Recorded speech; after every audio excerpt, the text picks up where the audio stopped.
నల్లమల్లలో ఉద్యమం నడుస్తుంది, అటు ఏఓబిలో ఉంది. ఎక్కువగా అప్పుడు దండకారణ్యం వైపు ఎక్కువగా పార్టీ ఉండేది. అక్కడ ఉన్న సమాచారం నల్లమలకి రావాలంటే ఏ విధంగా వస్తుంది? ఇంకా కొరియర్ అంటే మేము మాకు వాళ్ళకి అపార్ట్మెంట్ ఉంటుంది ఒకటి, 3 అపార్ట్మెంట్ ఉంటాయి, మొత్తం 3 అపార్ట్మెంట్స్ ఉంటాయి. ఒకటి మిస్ అయ్యి అనుకోండి, ఇంకో ఏరియా ఉంటుంది, ఇంకోటి అది మిస్ అయితే ఇంకో దగ్గర ఉంటుంది. అట్లా 20 దగ్గర మాకు మూడిట్లో ఒకటి కవర్ అయిపోతుంది.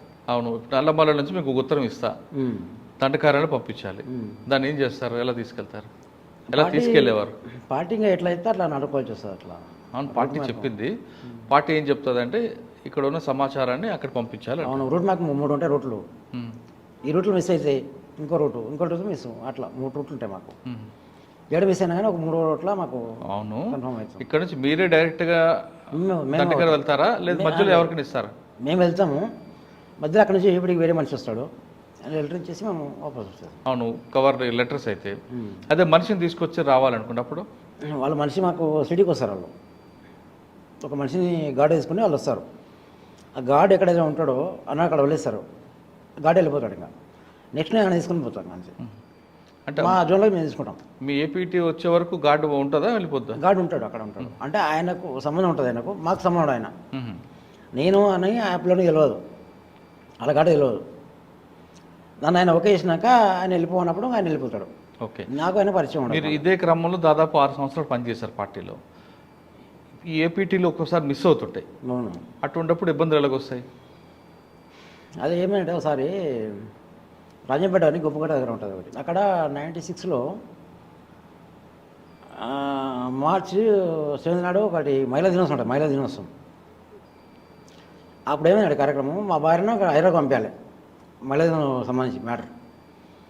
నన్ను పంపించారు, నువ్వు గాడికి వెళ్ళి ఆయన పంపించేసేయి అని చెప్పారు. అంటే అదే క్రమంలో మన వాళ్ళు బయటికి వెళ్ళిపోయారు, 3 బయటికి వెళ్ళారు నైట్లో. మళ్ళీ రావాలి కదా, అంటే గుడిసెలు ఉంటాయి అక్కడ 3. అయితే గార్డుగా ఫస్ట్ సెంటరీ మా అల్లుడు అండి, మా అల్లుడు అంటే కలవకోల పిల్ల ఉంది, షమీపాచ అని. సందుపల్లి దగ్గర ఎన్కౌంటర్ అయింది, బోటుకు ఎన్కౌంటర్ యాక్చువల్గా. మా సొంత అల్లుడు, కలవకోల విలేజ్. అక్కడ ఫస్ట్ ఫైరింగ్ చేసిండు. మేము యాక్చువల్ ఆ రోజు మేము అడుకోవాలి అక్కడ, ఆ గుడిసెలో మేము అడుకొని మార్నింగ్ ఆమెను మా భార్యను తీసుకుని అక్కడ హ్యాండ్ ఓవర్ చేసి వెళ్ళిపోవాలి. అన్ఎక్స్పెక్టెడ్గా పోలీసులు బాగా 40 మంది 50 దాకా పోలీసులు ఫుల్ వచ్చారు, మొత్తం ఫుల్ రౌండప్ అయింది మొత్తం. అప్పుడు సోమేశ్వరుడు ఉన్నాడు, మన జనరల్ ఉన్నాడు, అందరు ఫుల్ ఫైరింగ్ మొత్తం బాగా జరిగింది. గంట నిమిషం ఫుల్ వడావరి ఫైరింగ్ అయింది. ఆ క్రమంలో కృష్ణ అనే ఒక ఆయన ఉండే, ఆయనకు తొడగ పడ్డది. మా అల్లుడు ఈయన మన జనరల్ వాళ్ళ గ్రూప్ వెళ్ళిపోయారు, మేము ఒక గ్రూప్ అయిపోయాను. సేమ్ సెట్కి పోయినాం. మళ్ళా ఒక బావి దగ్గర మేము ఉన్నాం, ఇంకో బావి దగ్గర అంటే సేమ్ ఒకటే వాళ్ళ ఇల్లు, అడిగాళ్ళు వచ్చారు. అప్పుడు ఇక బాగా రక్తంలో ఉన్నాడు మొత్తం మా అల్లుడు. అంటే ఆయన పట్టుకోండి కదా కృష్ణ అనేది, కానీ అట్లా పట్టుకుని వచ్చినప్పుడు చూసినాం. అడ్వాన్స్ అయినా శుక్ల ప్రభాకరణ జిల్లా కమిటీ అయిన నాయకుడు, రమగారు నువ్వు అడ్వాన్స్ కానీ చెప్పాడు. కానీ రేపు తీసుకుని అడ్వాన్స్ అయినా జస్ట్ ఇట్లా అడ్వాన్స్ అవుతున్నా పోలీసులు మొత్తం తుపాకులు మొత్తం ఇట్లా పెట్టుకొని పోతారు, మొత్తం గుంపు దాకా పోతారు మొత్తం. ఇవన్నీ కింద పెట్టిన తోటలో పెట్టేసిన మాది టమాటా తోట ఉండే, టమాటా కూరగాయలు దానిలో పెట్టి కూర్చున్నా, లింగ్ మీద ఉన్నా. వాడు అంటున్నాడు అన్నమాట, యారే కేకరిస్తారు అంటున్నాడు.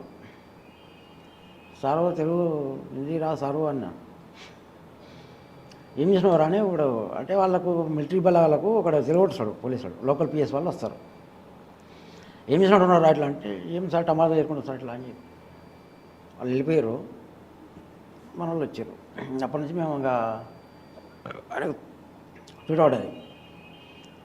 ఆయన తీసుకుని డైరెక్ట్గా కర్నూలుకి వచ్చేసాను. నేను మన హైవేకి దగ్గర తీసుకొచ్చారు, గల మొత్తం వచ్చేసింది. ఇంకా నాకు కృష్ణకు ఇంకా మా భార్యకు సిలిండర్ ఇచ్చి మీరు జాగ్రత్త చూసుకోండి అని చెప్పారు. కొద్దిగా అమౌంట్ ఇచ్చారు, పంపించేసారు. ఆయన 1 మంత్ మేము బాగా కాపాడినా. నెక్స్ట్ ఆయనకు అపార్ట్మెంట్ ఉన్నది, ఇంకోటి ఆయన అపార్ట్మెంట్ నాకు చెప్పాడు, నా అపార్ట్మెంట్ ఆయన చెప్పాను. ఒకటే ఇంట్లో ఉంటాము, ఏం చెప్పాము వచ్చాడు అన్న అంటే అపార్ట్మెంట్ నాకు ఉంది పోతాను అన్నాడు. ఎక్కడ దాకా రావాలని అని చెప్పి, నగరకం దాకా వస్తే సరిపోతుందని చెప్పాడు. సరే నేను రావాలన్నా అక్కడ రావాలన్నా అంటే నువ్వు రా అన్న అట్లా అన్నాడు. ఓకే, నగరకం దాకా తీసుకొచ్చినాను, దిగేసినాం, నేను వెళ్ళిపోయినాను. అచ్చంపల్లి అనుకోకుండా ఎవరో ఇన్ఫార్మర్ ద్వారా పట్టుబడ్డాడు. వాళ్ళ భార్య కూడా అపార్ట్మెంట్ ఉంది ఆయనకు, వాళ్ళ భార్యకు ఆయనకు అపార్ట్మెంట్ ఉన్నట్టు, నాకు కూడా పెద్ద ఐడియా లేదు అది. లింగాల చెరసులో ఇద్దరు కలిపి ఎన్కౌంటర్ చేశారు.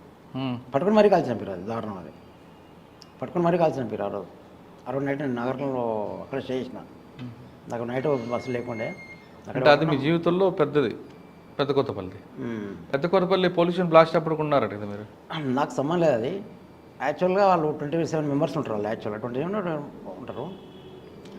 మాకు జిల్లా కమిటీ ఏం చేస్తారంటే ఒక దళానికి సంబంధించి ఒక బాధ్యత అభ్యర్థి వారు దళాలకు చెప్తుంది, ఏది ఈ దాడి కానీ మీరు ఇట్లా చేసుకోవడం అని చెప్తుంది. అలా మాకేం చెప్తా అంటే మీరు నాతో పాటు ఇంకో ఇద్దరు ఉంటారు జిల్లా కమిటీ కోరియాలి వాళ్ళు కూడా.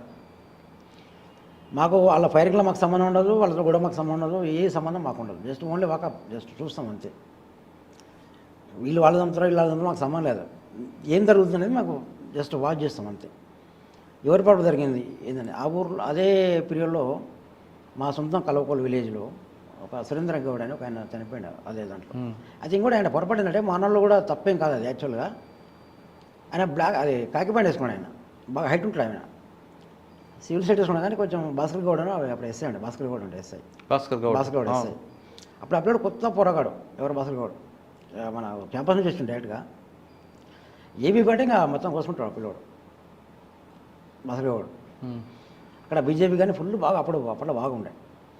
జస్ట్ మిస్ అయిందంటే వీళ్ళు నేను అబ్జర్వ్ చేసిన కాడికి రాజన్న కంటే బిఫోర్గా వేరే వాళ్ళు ఫైరింగ్ చేయాలి అక్కడ. యాక్చువల్గా అది స్ట్రక్ అయిందో మనకు తెలియదు. యాక్చువల్గా నెక్స్ట్ రాజన్న వాళ్ళు అటాక్ చేసారు అక్కడ, ముందుకు వెళ్ళిపోయారు. కానీ ఫస్ట్ ఫైరింగ్ మనది ఉంటే ఇట్లా ఆటోమేటిక్గా సరెండర్ అవుతారు. ఫస్ట్ ఫైరింగ్ మనది కాలేదు. వీళ్ళు డైరెక్ట్ పోయి లాక్కునే వరకు అక్కడ ఫైరింగ్ వాడు ఓపెన్ చేసాడు. కానీ మీరేం రోల్లో లేదు, మాకు సంబంధం చూడటమే. మాకు రిపోర్ట్ రాసుకొని వెళ్ళిపోవడం అంతే.